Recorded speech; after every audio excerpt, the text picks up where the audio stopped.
Bismillahirrahmanirrahim. Assalamu alaikum dear students of second year. Welcome to class of English.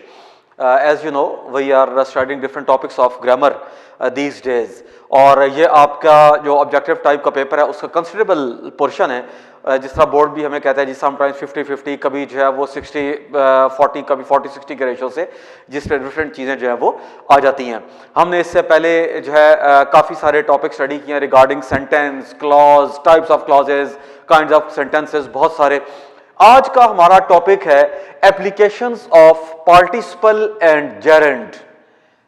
Applications of participle and gerund, ये बड़ा technical topic है और आप लोग इसको ऑलरेडी क्लासेस में पढ़ चुके हैं। डेफिनेटली बहुत सारे स्टूडेंट्स जो हैं वो 9th 10th में भी पढ़ के आए हैं, कुछ ने फर्स्ट ईयर में पढ़ लिया होगा, और खुद मैंने भी क्लास में ये टॉपिक जेरेंड और पार्टिसिपल का आप लोगों से डिस्कस भी किया है। एनीवेज, हम आज थोड़ा सा इसकी एडवांस्ड एप्लीकेशन है आगे, जहां का कैसे हम इनको अप्लाई करते हैं। तो हमारा आज का ये जो टॉपिक वो एप्लीकेशंस हैं बेसिकली पार्टिसिपल और जेरेंड की। लेकिन एक बार फिर इस सेट कि मैं डायरेक्टली एप्लीकेशंस पर चला जाऊं, मेरे वो स्टूडेंट्स जो फर्स्ट टाइम इस टॉपिक को अटेंड कर रहे हैं और जिन्होंने पहले पार्टिसिपल और जेरेंड को स्टडी नहीं किया या भूल चुके हैं या चाहते हैं कि एक दफ़ा ये टॉपिक रिवाइज हो जाए, उनके लिए मैं एक बार बेसिक कॉन्सेप्ट ऑफ पार्टिसिपल और जेरेंड वो मैं एक बार फिर स्टार्ट से आपको शॉर्ट करके जरा बता देता हूं। आपको बेसिक इंफॉर्मेशन भी मिल जाएगी, जिसने बिल्कुल ही नहीं पढ़ा हुआ उसके लिए उसको भी इंफॉर्मेशन मिल जाएगी, और अगर वो स्टूडेंट्स जिन्होंने जब पढ़ा हुआ है लेकिन माइंड से निकल गया है, क्लास में दोबारा टीचर्स ने डिस्कस नहीं किया, होता है ऐसे, तो उनके लिए भी ये बड़ा बेनिफिशियल है कि हम एक बार दोबारा इस लेक्चर को पार्टिसिपल और जेरेंड का कॉन्सेप्ट रिवाइज कर लें, ठीक है? क्योंकि आपका ऑब्जेक्टिव पेपर में अब जिस लेवल पर उसने आपसे सेकंड ईयर में पूछना है, वो आपसे ये नहीं पूछेगा कि जी के एक वर्ड को अंडरलाइन करके ये पार्टिसिपल एंड जेरेंड है। वो आपसे मोस्टली पार्टिसिपल की जो एप्लीकेशंस हैं, पार्टिसिपल की एप्लीकेशंस के डिफरेंट टाइटल्स हैं, ठीक है, वो छोटे छोटे वो टाइटल्स हैं, यहां बोर्ड पर लिखे हुए हैं, अभी स्टेप बाय स्टेप मैं इंशाल्लाह आपको वो बताऊंगा। तो हमने बेसिकली वो स्टडी करने हैं। लेकिन फॉर न्यूअर स्टूडेंट्स या वो स्टूडेंट्स जिन्होंने पहले क्लास में लेक्चर अटेंड नहीं किया या इस टॉपिक को अच्छे तरीके से पहले पढ़ा नहीं है, एक दफा उनकी रिविजन के लिए मैं क्लियर कर देता हूं what is the difference between a participle and a gerund. What is participle? Participle is verb used in ing form. Participle is verb used in ing form. What is gerund? Gerund is also verb used in ing form. What is gerund? Gerund is also verb used in ing form. For example, reading, playing, cooking. Actual verb है read, हमने उसके आगे ING add किया। Actual verb है play, हमने उसके साथ ING add किया।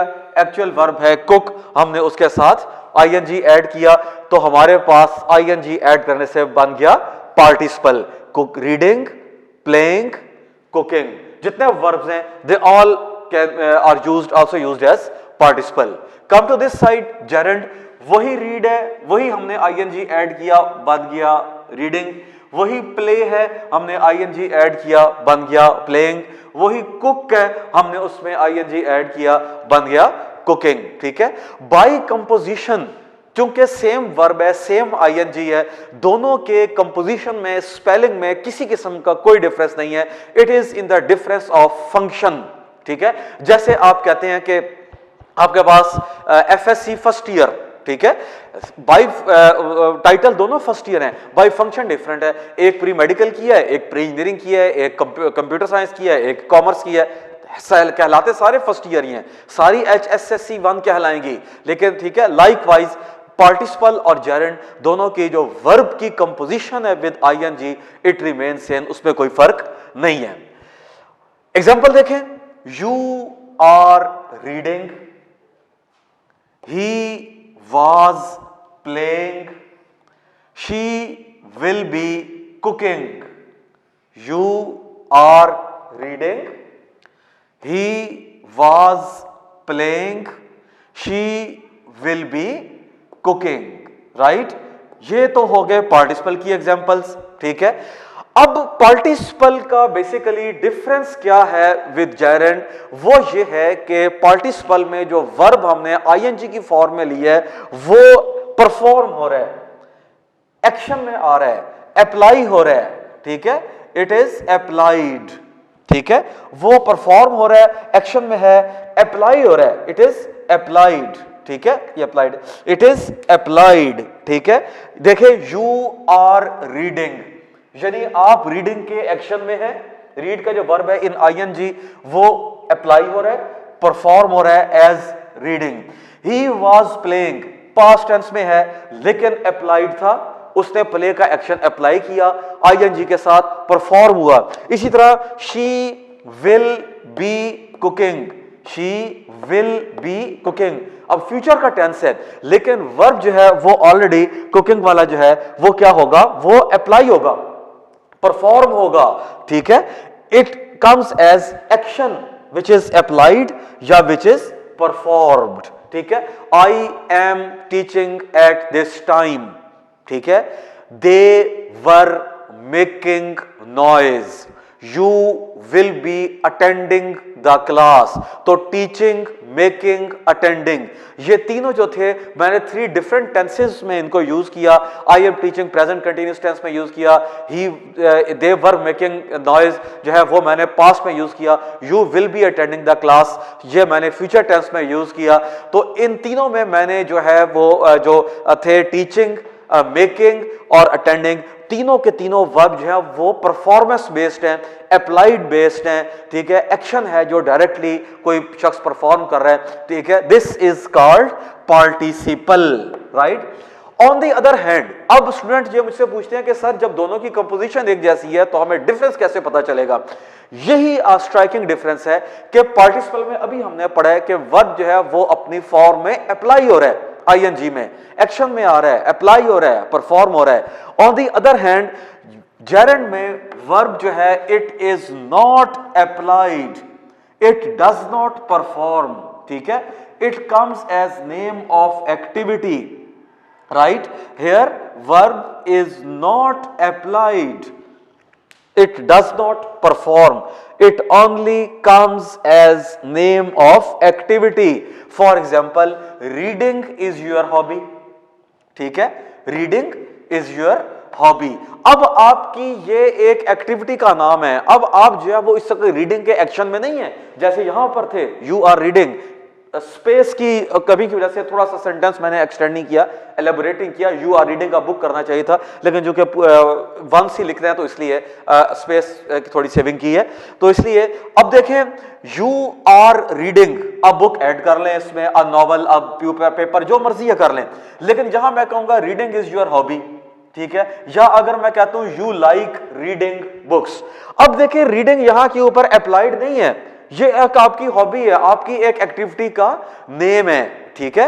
आगे चलें, यहां हमने कहा था ही वाज प्लेइंग और यहां हमने कहा he likes playing, he was playing वो खेल रहा था, यहां हमने कहा ही लाइक्स प्लेइंग उसे खेलना पसंद है, पढ़ना आपकी हॉबी पढ़ना है, यानी ना जिसकी एंड पे आ जाता है पढ़ना, लिखना, आना, जानना, खेलना, सुनना, बात करना, ये सारे के सारे जो है दे आर जेरेंड्स।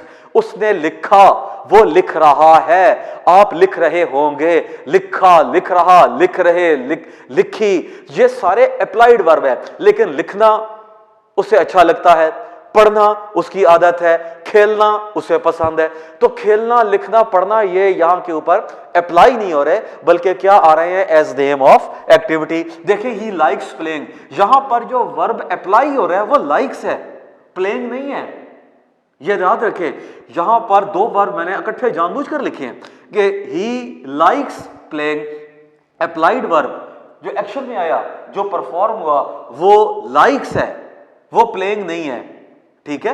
प्लेइंग जो है वो उसका नेम ऑफ एक्टिविटी आ रहा है। अगले में देखें, हमने कहा शी विल बी कुकिंग, यहां पर आ गया हर कुकिंग इज टेस्टी, ठीक है, या she makes her cooking tasty, अगर आप ऐसे कर लेते she makes her cooking tasty. अब अप्लाइड वर्ब था मेक्स, परफॉर्म वर्ब था मेक्स, ठीक है, एक्शन में जो आया वो था मेक्स। कुकिंग जो है वो सिर्फ एक एक्टिविटी है, नेम ऑफ एक्टिविटी है, ठीक है। तो जेरेंट जो है it does not perform, it comes as name of activity, it is not applied. For example कोई मुझसे पूछे कि जी व्हाट इज योर प्रोफेशन, मैं कहूंगा टीचिंग इज माई प्रोफेशन, ठीक है। कोई मुझसे पूछा व्हाट इज योर प्रोफेशन, मैं कहूंगा जी टीचिंग इज माय प्रोफेशन। फिर कोई मुझसे कहे, मैं कहता हूं कि जी his writing is fine, your speaking skills are good, you should improve your listening skills. अब इंप्रूव वर्ब अप्लाइड हो गया, लिसनिंग जेरेंट चला गया, स्पीकिंग स्किल्स में स्पीकिंग जो है वो आप उसको कर लें। इसी तरह जो है वो हर डीलिंग इज फेयर, ठीक है, हर डीलिंग इज फेयर, राइट। तो ये जब भी हम वर्ब को आईएनजी में इस तरह करें कि वो अप्लाई ना हो बल्कि नेम ऑफ एक्टिविटी हो, इट इज कॉल्ड जेरेंट, ठीक है। तो I am recording my lecture because it is our recording time, ठीक है। तो मैं रिकॉर्डिंग करा रहा हूं क्योंकि रिकॉर्डिंग का टाइम। इसी तरह मैं कहता हूं कि he is swimming in a swimming pool, he is riding in a riding club, ठीक है। तो अब ये जितने जो है वो मैंने जो बोले इनमें डबल आ गया, एक आ गया पार्टिसिपल जो अप्लाइड हो गया और एक आ गया जेरेंट, ठीक है। तो इसीलिए हम इसको जो है डिफरेंस रखते हैं इसमें कि जो है दोनों में कि जहां परफॉर्म हो रहा एक्शन आईएनजी फॉर्म में, ठीक है, ये दोनों में डिफरेंस याद रखें, ये आज दोनों आईएनजी हैं। आईएनजी फॉर्म में जब परफॉर्म हो गया, अप्लाइड हो गया, तो इसका मतलब हो गया वो क्या बन जाएगा, वो बन जाएगा पार्टिसिपल। और जब वो सिर्फ नेम ऑफ एक्टिविटी आएगा, ठीक है, तो that will be called Geraint, right. अब नेक्स्ट, ये तो इसका बेसिक कॉन्सेप्ट था फॉर माय न्यूज बिगिनर्स जिन्होंने पार्टिसिपल और जेरेंट को पहले स्टडी नहीं किया। अच्छा, इसकी जो सेकंड कॉन्सेप्ट है स्टडी का वो ये है कि ये participle of ING form it is always called present participle.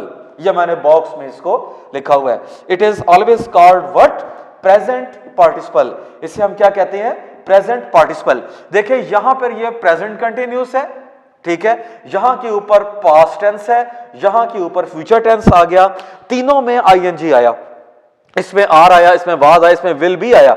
उसके हेल्पिंग वर्ब चेंज होते रहे लेकिन वो अपनी आईएनजी फॉर्म में मेंटेन रहा। यानी क्या हुआ कि चूंकि कंटिन्यूटी ऑफ एक्शन है प्रेजेंट में भी, पास्ट में भी और फ्यूचर में भी, that is why it is called present participle. Participate से याद रखें, शिरकत करना।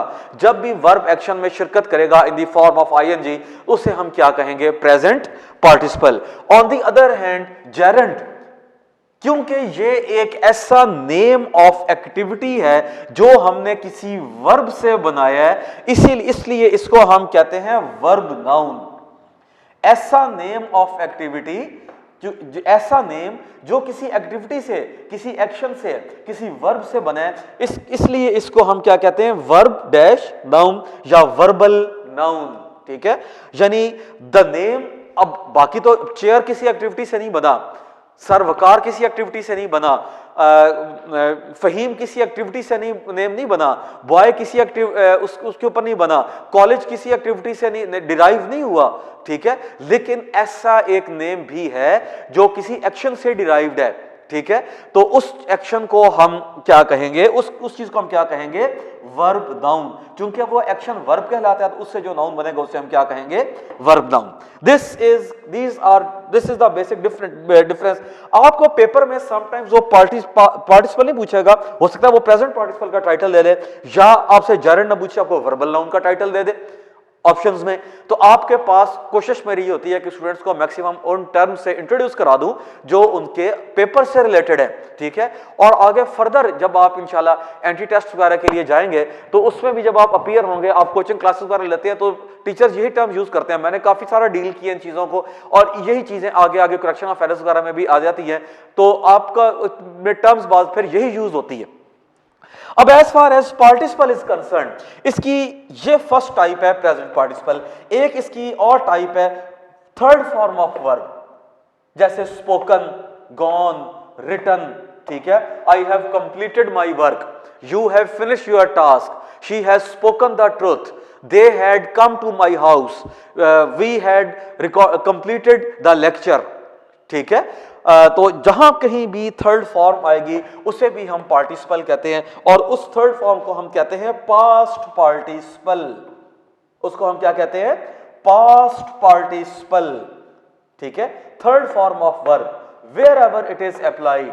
ठीक है, कहीं पे भी आ जाए, वो प्रेजेंट परफेक्ट में आ रही है, पास्ट परफेक्ट में है, फ्यूचर परफेक्ट में है, या पैसिव वॉइस में है, वेयर एवर थर्ड फॉर्म आएगी वो हमेशा क्या कहलाएगी? पास्ट पार्टिसिपल, क्योंकि ये लास्ट फॉर्म ऑफ वर्ब है, थर्ड फॉर्म है, तो इसके बाद जो है वो वर्ब की फॉर्म लैंड हो जाती है। और ये इसको वैसे ही हम पास्ट प्रेजेंट क्लासेस में स्टूडेंट्स को जो पढ़ाया जाता है नॉर्मली वो present past participle, first form के लिए प्रेजेंट, सेकंड फॉर्म के लिए पास्ट और थर्ड के लिए पास्ट पार्टिसिपल। ठीक है, वो छोटी क्लासेस का मेथड है। ठीक है, उसमें प्रेजेंट पास्ट और पास्ट पार्टिसिपल के थ्रू पढ़ाते हैं, इसीलिए इसको हम कहते हैं पास्ट पार्टिसिपल। ठीक है, तो इसका कंटेम्परेरी जेरेंड कोई नहीं है, ये याद रखें। पास्ट पार्टिसिपल का इटसेल्फ जेरेंड जो है वो और कोई भी नहीं है। ठीक है, यानी जिस तरह हमने आईएनजी के साथ कंपैरेटिव उसका जेरेंड पढ़ा है, प्रेजेंट पार्टिसिपल के साथ उसको एज अ वर्ब नाउन पढ़ा है, यानी इधर आईएनजी है पार्टिसिपल में तो जेरेंड में भी आईएनजी है, तो थर्ड फॉर्म ऑफ वर्ब का जेरेंडेव कोई नहीं है। ठीक है, तो ये it is alone, it stands alone. तो पार्टिसिपल की टू टाइप्स हैं, एक है present participle which is in the form of ING, और एक है पास्ट पार्टिसिपल, ठीक है, which is third form of verb. Right, this ये जो था, इस ये जो लाइन मैंने लगाई है, इससे इधर जो था इट वाज अ रिव्यू। ठीक है, ये सारे जो था it was a review of the previous concepts, और इसका मेरा पर्पस ये था कि मेरे वो स्टूडेंट्स, वो बच्चे जो है क्लास में जिन्होंने ऑलरेडी इतनी डिटेल से इस टॉपिक को स्टडी पहले नहीं किया, उनके लिए एक अच्छा है कि वो इसको रिवाइज हो जाएगा, और जिन्होंने बिल्कुल ही नहीं किया उनके लिए जो है वो कॉन्सेप्ट है कि उनको ये क्लियर हो जाए what is the difference between participle and gerund. Basically हमारा टॉपिक था applications of participle and gerund. ठीक है, तो उसमें मोस्टली एप्लीकेशन चूंकि पार्टिसिपल ही की है, तो इसमें मैं आपके साथ सिर्फ पार्टिसिपल ही की एप्लीकेशंस डिस्कस करूंगा। एक आध जेरेंड की है, उसको कोई बात नहीं, हम लेटर ऑन भी डिस्कस कर सकते हैं। ठीक है, थोड़ा टाइम और स्पेस दोनों की अवेलेबिलिटी का प्रॉब्लम है, फॉर इस वक्त मैं आपके साथ सिर्फ पार्टिसिपल की एप्लीकेशंस ही डिस्कस करूंगा। ठीक है, number 1, participle used as participle adjective. Participle is used as participle adjective before a noun. Noun से पहले हम ऑलरेडी पार्ट्स ऑफ स्पीच में ये हम पढ़ चुके हैं। इसके लिए मैं आपको रिकमेंड करूंगा कि मेरा जो प्रीवियस लॉकडाउन में जो मैंने लेक्चर्स रिकॉर्ड कराए हैं वो फर्स्ट ईयर से रिलेटेड, उसमें मैंने नाउन, प्रोनाउन और एडजेक्टिव का डिफरेंस क्लियर किया है बड़े अच्छे तरीके से। वो लेक्चर सेकंड ईयर के स्टूडेंट्स भी सुन लें, आपको काफी सारा क्लियर हो जाएगा। तो वो प्लीज लेक्चर आपसे रिक्वेस्ट है, आप एक बार एडजेक्टिव, प्रोनाउन और एडजेक्टिव का सुन लें। उसमें कुछ टाइप्स कंबाइन है, कॉमन है, तो मैंने उसमें डिफरेंस क्लियर किया है, तकरीबन वही चीज इधर भी है। तो अब इसमें देख लें पार्टिसिपल। अब यहां पर हमने कहा था you are reading, he was playing, she will be cooking, लेकिन पार्टिसिपल जो है इसकी डिफरेंट एप्लीकेशंस और हैं, सिर्फ उस तरह अप्लाई नहीं होता, बल्कि जो है वो कई तरह की जगह पर हम इसको अप्लाई कर सकते हैं। सबसे पहले देखें, participle is used as participle adjective before a noun. किसी भी नाउन से पहले जब कोई पार्टिसिपल आ जाएगा तो that will be called participle adjective. Right, आपको पेपर में आइडेंटिफिकेशन के लिए वो अंडरलाइन करेगा, तो आपको हो सकता है ऑप्शंस में वो पार्टिसिपल ना दे, पार्टिसिपल एडजेक्टिव दे दे। ठीक है, तो आपको उस वक्त फिर, इसीलिए मैं आपको टर्म्स इंट्रोड्यूस करा रहा हूं, आप इनको तवज्जो से नोट कर लें या सुन लें। फॉर एग्जांपल देखें, शाइनिंग ग्लास, ब्रेकिंग न्यूज, ठीक है, आईएनजी से रिलेटेड है। अब थर्ड फॉर्म से रिलेटेड भी है, रिटन प्रॉमिस, तहरीरी माहिदा, ठीक है, अहम तरीन खबर, चमकता हुआ शीशा, ठीक है, चमकता हुआ, चमकता हुआ, ठीक है, अहम तरीन खबर, तहरीरी वादा, ठीक है, वर्किंग पीपल, विनिंग गेम, ठीक है, बाईगोन डेज, ठीक है, अनफुलफिल्ड प्रॉमिस, ठीक है, recorded lecture, attended class, completed work, ठीक है। तो ये जितने भी हैं इसमें मैंने जो है वो क्वालिटी डिस्क्राइब की है एक नाउन की, तो in the form of ING या थर्ड फॉर्म, राइट। तो इसलिए हम इसको कहते हैं पार्टिसिपल एडजेक्टिव। ये इसकी जो है पहली एप्लीकेशन है।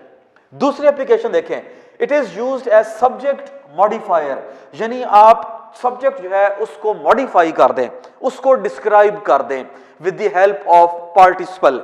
वो कैसे? मिसाल के तौर के ऊपर कॉमनली हम एडजेक्टिव में हम एडजेक्टिव यूज करते हैं, you are a good man, he is honest, she is clever, ठीक है, you are fair in dealing, the soldiers are brave, the team is expert, ठीक है।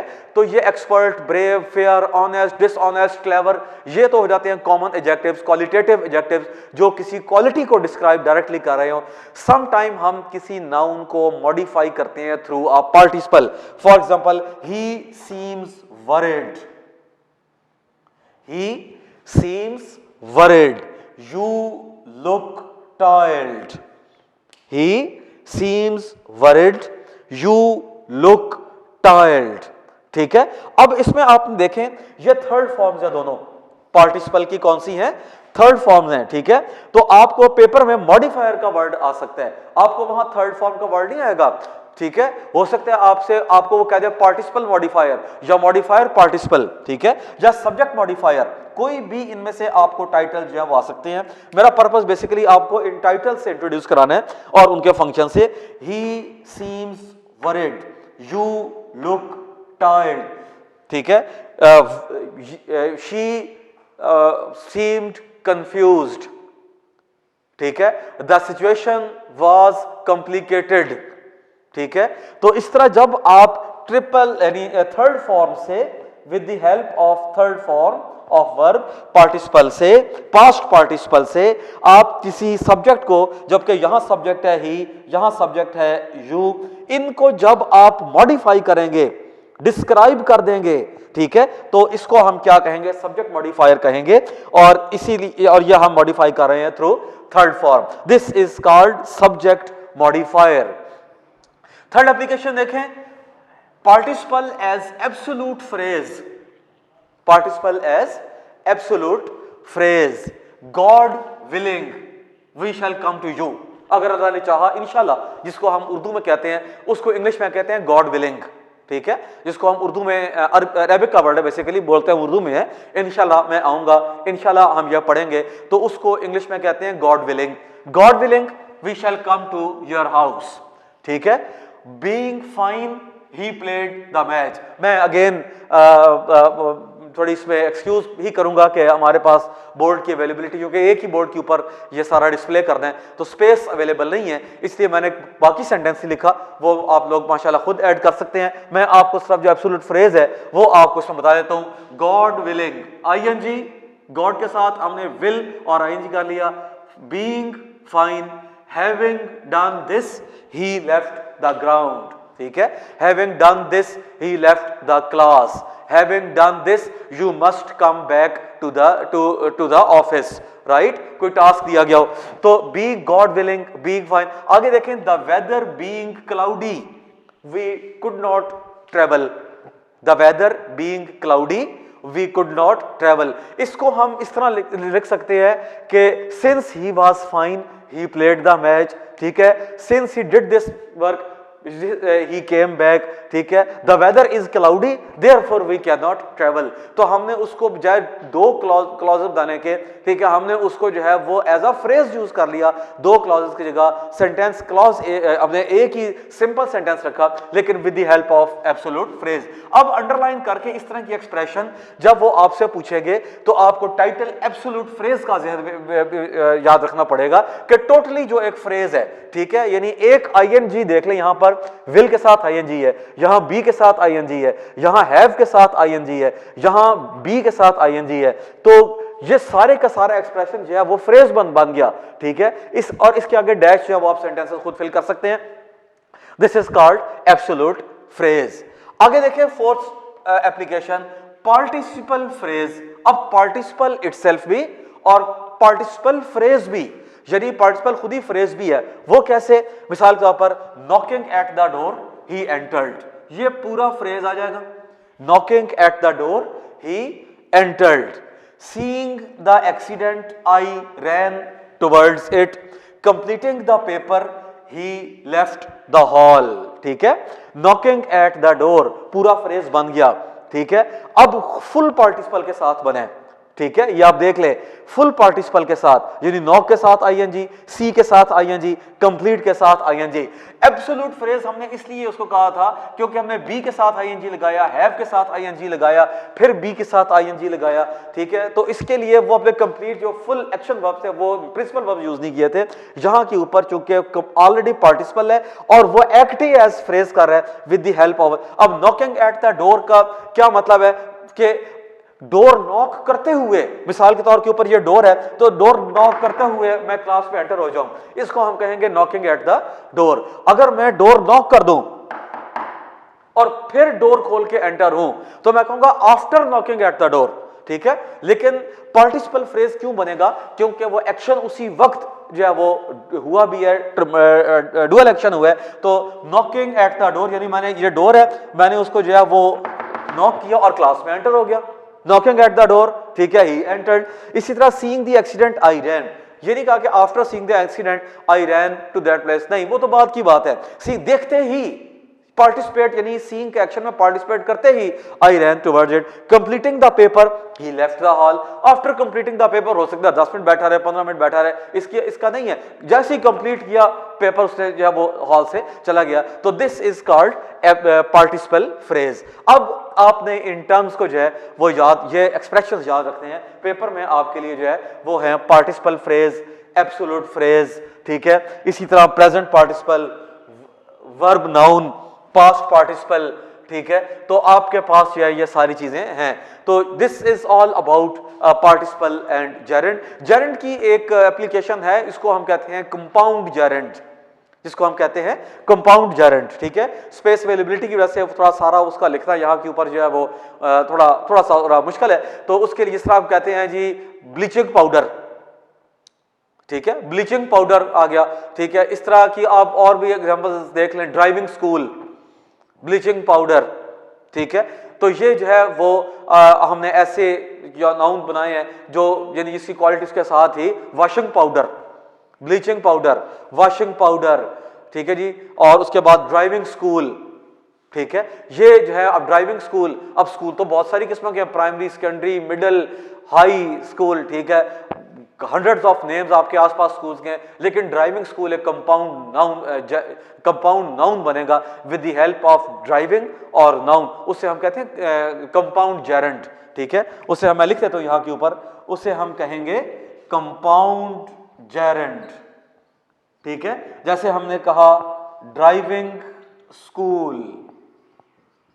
ठीक है, इसी तरह हमने कहा बेकिंग सोडा, बेकिंग सोडा, फिर हमने कहा वॉशिंग पाउडर, हमने कहा वॉशिंग पाउडर। ठीक है, ये एक जेरेंड की भी एप्लीकेशन चले आप देख लें। इसको हम कहते हैं कंपाउंड जेरेंड। ठीक है, कंपाउंड इसलिए कहते हैं क्योंकि when we get a noun from two nouns, उसके हम कहते हैं compound noun. For example classroom, classroom क्या है, क्लास भी नाउन है, रूम भी नाउन है, हम दोनों को कंबाइन करके कहा क्लासरूम। टाइम टेबल, टाइम भी नाउन है, टेबल भी नाउन है, दोनों को मिलाकर हमने कहा टाइम टेबल। ठीक है, इसी तरह जब हम कोई ऐसा जेरेंड बनाएं जो दो नाउन से मिलकर बना हो, या ऐसा नाउन जो एक जेरेंड और एक नाउन से मिलकर बना हो, उसे हम कहेंगे compound gerund. Driving school, school तो बहुत सारे हैं, आप कहां जा रहे हो जी, मैं जी ड्राइविंग स्कूल जा रहा हूं। अब वो ड्राइविंग स्कूल क्या चीज है, वो ड्राइविंग या नेम ऑफ एक्टिविटी है और स्कूल नाउन है, तो एक नाउन ये हो गया। ठीक है, और एक नाउन हो गया ये। इससे जो नाउन जो चीज बनेगी, जहां पर जो जेरेंड आ रहा है उसे हम कहते हैं कंपाउंड जेरेंड। ठीक है, आपको पेपर में अंडरलाइन करके, हो सकता है जेरेंड ना पूछे आपसे, वो कंपाउंड जेरेंड का टाइटल पूछ ले। बेकिंग सोडा, सोडा पाउडर भी बहुत सारी किस्मों के हैं, आप लोग कॉमन स्टडी करते रहते हैं, तो उसमें अब कौन सा पाउडर जी, वॉशिंग पाउडर। ठीक है, ये वॉशिंग पाउडर ले आओ, ये वो चंद नाम ऐसे हैं जो यानी बोले ही जाते हैं। ठीक है, तो washing powder, baking soda, driving school, यानी इसमें ये इकट्ठे आएंगे। This is called compound gerund, this is called compound gerund, ठीक है, यानी ऐसा जेरेंड जो अपने साथ कोई नाउन भी अटैच करे, तो चूंकि वो एक से दो नाउन बन जाते हैं, एक नाउन तो जेरेंड हो जाएगा और एक नाउन खुद इटसेल्फ नाउन होगा, it is called compound gerund. तो आज हमने ये एक बड़ा टेक्निकल सा टॉपिक था, पार्टिसिपल और difference between participle and gerund, वो हमने स्टडी की है, और उसके बाद हमने different kind applications of participle जो है वो और जेरेंड वो स्टडी की है। मेनली एप्लीकेशंस आपको पार्टिसिपल की जो है वो बताई हैं, उसमें जो नेम्स है एब्सोल्यूट फ्रेज, पार्टिसिपल फ्रेज, ठीक है, सब्जेक्ट मॉडिफायर और एज पार्टिसिपल एडजेक्टिव, इन ये आपको अच्छे तरीके से जो है वो आने चाहिए। और एक एप्लीकेशन हमने जेरेंड की, एक दो और भी है लेकिन उसकी फ्रेंड नहीं है, जो एक इंपॉर्टेंट एप्लीकेशन आपको आज हमने पढ़ी है, दैट इज कंपाउंड जेरेंड। तो आई होप कि दिस टॉपिक इज क्लियर। इंशाल्लाह नेक्स्ट में हम नेक्स्ट टॉपिक के साथ प्रोसीड करेंगे। Thank you very much.